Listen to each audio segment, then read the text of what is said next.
The music world, for all its allure and glamour, has always been a volatile cocktail of genius and chaos. Fame may dazzle, but it also has teeth. And when those teeth sink into fragile egos or fraying tempers, things can spiral out of control in spectacular fashion. Music's great innovators have often been its great agitators, and sometimes that agitation goes far beyond petty feuds or bruised pride. Sometimes it veers terrifyingly close to violence. Take Geezer Butler and Angus Young, for example.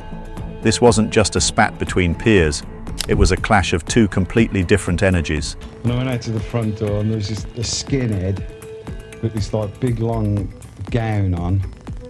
His dad worked at Lucas's, the car factory, and used to wear these big brown gowns. Black Sabbath, with their heavy, lugubrious sound, were like weathered warlords surveying their crumbling kingdom, while AC/DC, all sweat and electricity, were the brash upstarts lighting the fuse of rock's next revolution. Touring together might have seemed like a good idea on paper, but on stage, AC/DC began to steal the show. Night after night, their ferocious energy cast Sabbath's slow-burning doom into the shadows. The real tension came to a head one drunken evening when Butler, already sulking over the younger band's rise, found himself face to face with Young. The guitarist, sharp-tongued and unrelenting, wasn't about to indulge Butler's melancholy ramblings.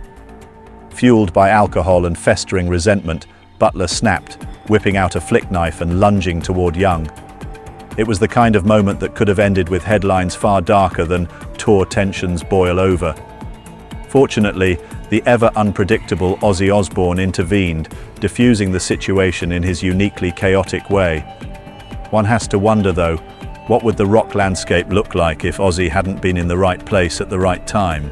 The thing with Geezer Butler was, I think they were drinking one night, and I think Geezer had some knife or something he was flashing out. And of course he flashed it at Malcolm. Malcolm took it off, because there's a trick of that, getting knives away from people. So Malcolm immediately did that and held it in his hand. He said, "What are you going to do now?"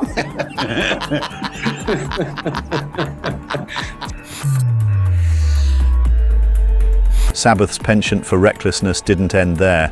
The Painting Gold one was when we were in Los Angeles and we were recording Volume 4, I think it was, Volume 4.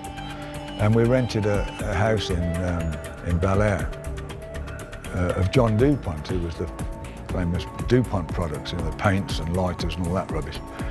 And so we rented his house, and it was lovely, got a ballroom and everything. And the idea was we were going to write the album there.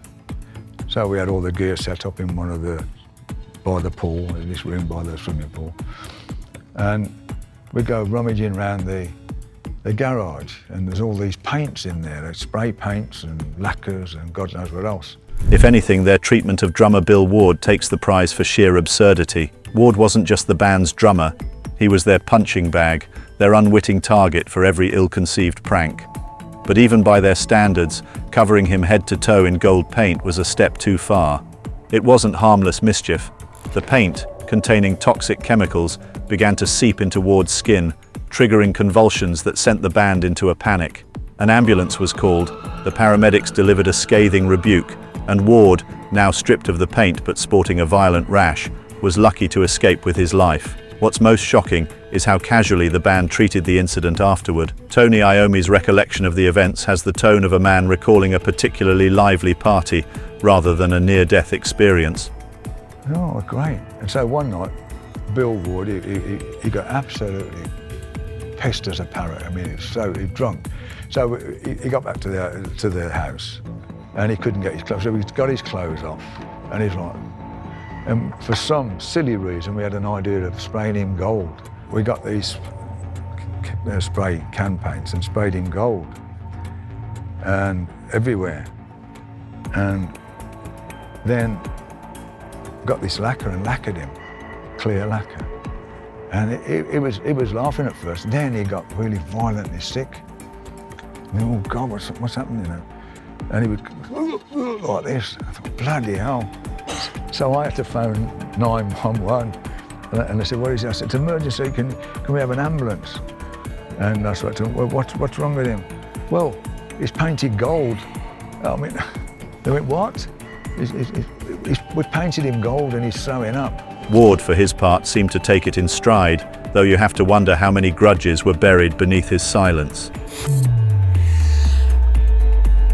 Then there's Eddie Van Halen, a virtuoso guitarist, yes, but also a man who didn't take perceived slights lightly. His infamous encounter with Fred Durst could have been ripped straight from the pages of a deranged action film. After an impromptu jam session at Durst's house devolved into a drug-fueled haze that Van Halen wanted no part of, he left in frustration, accidentally abandoning some of his prized gear. When Durst failed to respond to his request to return it, Van Halen took matters into his own hands. He climbed into a military assault vehicle, yes, an actual tank-like vehicle he'd acquired at auction, and rolled up to Durst's house armed with a gun. Picture the scene.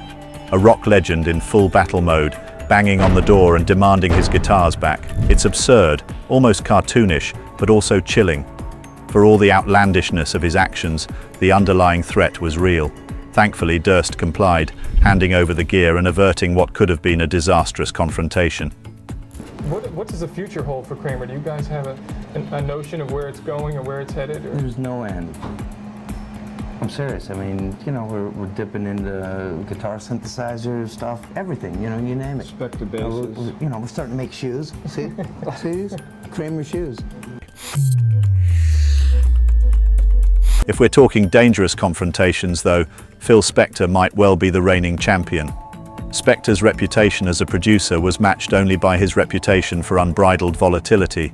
His work with the Ramones was supposed to catapult the punk legends into commercial success, but instead, it became a masterclass in coercion and control. The stories from those sessions are legendary and deeply unsettling. Spector was a perfectionist to a fault, obsessed with crafting every detail of their album, End of the Century.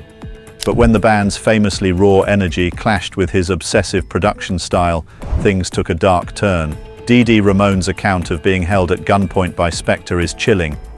The producer, wielding his weapon like a deranged conductor's baton, forced the band into submission, herding them back into the studio and holding them hostage to his creative whims. It wasn't just artistic control, it was psychological warfare. For all his talent, Spector's actions left scars that lingered long after the album was finished.